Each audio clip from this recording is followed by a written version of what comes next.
There will be an update for Need for Speed Heat coming out tomorrow.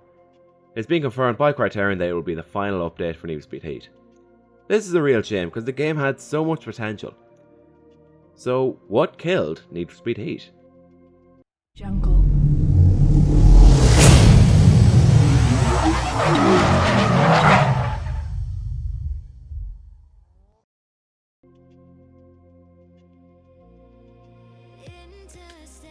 Like the previous two Need for Speeds, Heat received mixed reviews.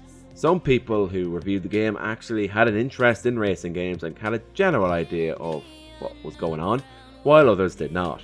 Unfortunately, the people who didn't have a clue what was going on when they were playing Need for Speed Heat got most of the attention, which was a bit weird.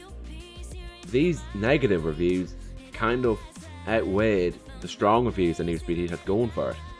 Some people had claimed that Heat was a return to form for the franchise, and I will admit I was one of them.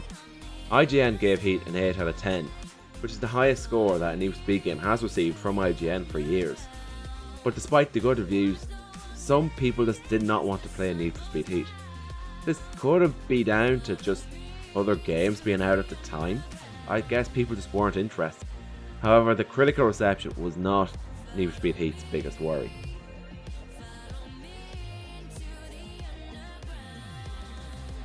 Need for Speed Heat's support post-launch was a disaster to say the least. At the top of my head, I think we only received about 3 updates for Need for Speed Heat.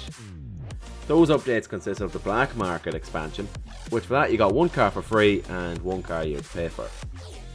We had leaks of other expansion packs and updates coming along, but as I said at the start of the video, they're probably not going to come. We also had simple updates like steering wheel support and the addition of certain cars and other types of races, just fixing little small issues that people just didn't really agree with.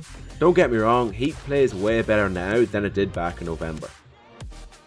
And this final update will add crossplay, so people on consoles and PC can play together, which is obviously a very welcoming feature, but it isn't exactly what everyone asked for. Speaking of features,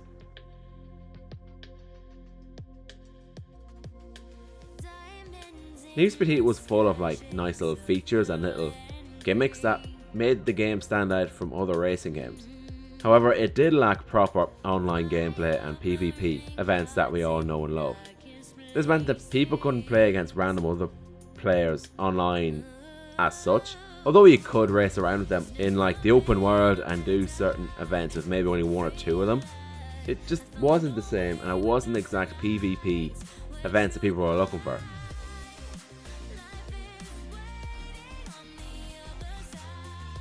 At the beginning of 2020, we found out that Criterion will be taking over the Need for Speed license.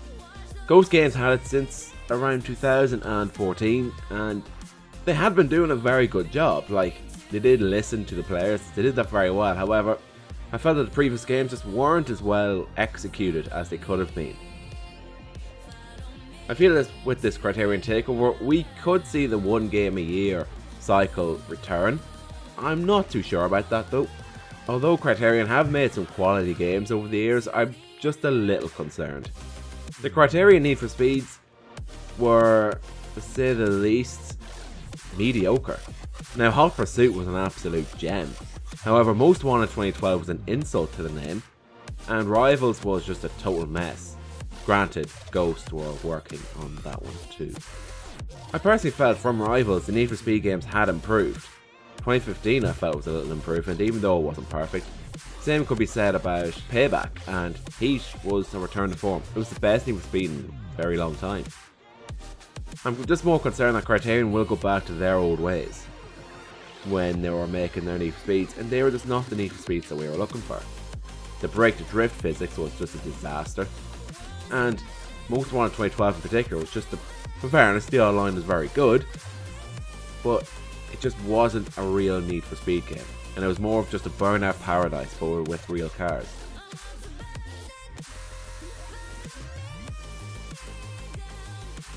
Another major issue was the marketing. EA simply just did not advertise this game at all. So when it came out, a lot of people didn't realise that it was out.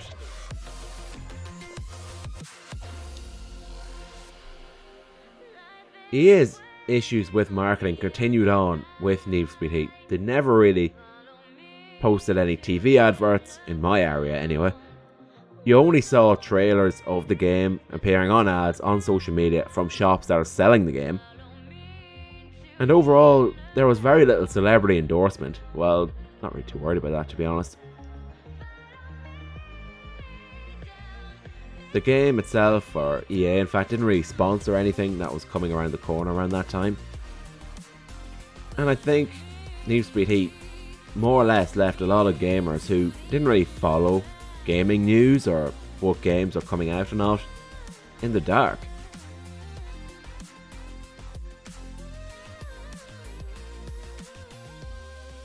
With all that has happened this year, I think that definitely had an effect on Need for Speed Heat and any progress or updates or little new features being developed. It is a real shame, but we all had to make sacrifices. Everyone did.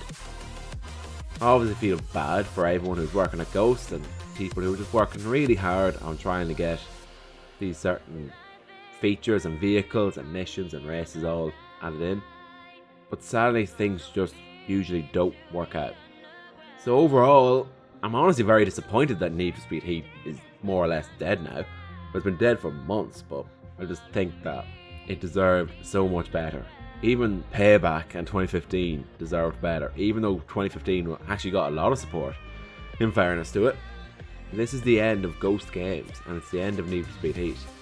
Hopefully Criterion will be able to pick up the pieces, see what the Ghost and Need for Speed games did well, and improve on them. And please, please, please, away from Break the Drift. I think most of us have been quite critical on Break the Drift. Anyway, that's it. Thanks for watching. But before I go, this Saturday is the 10-year anniversary of this YouTube channel. And I've decided I'm going to do a little reaction to the older videos I've made. As well, I'm going to be answering some questions and just to celebrate the massive milestone, even though this channel's been dead for most of it. Well, anyway, thank you for watching, and be sure to subscribe, share with your friends, and don't forget to like my pages on Facebook, Twitter, Car Throttle, Instagram, Drive Tribe, and most recently TikTok. Anyways, have fun.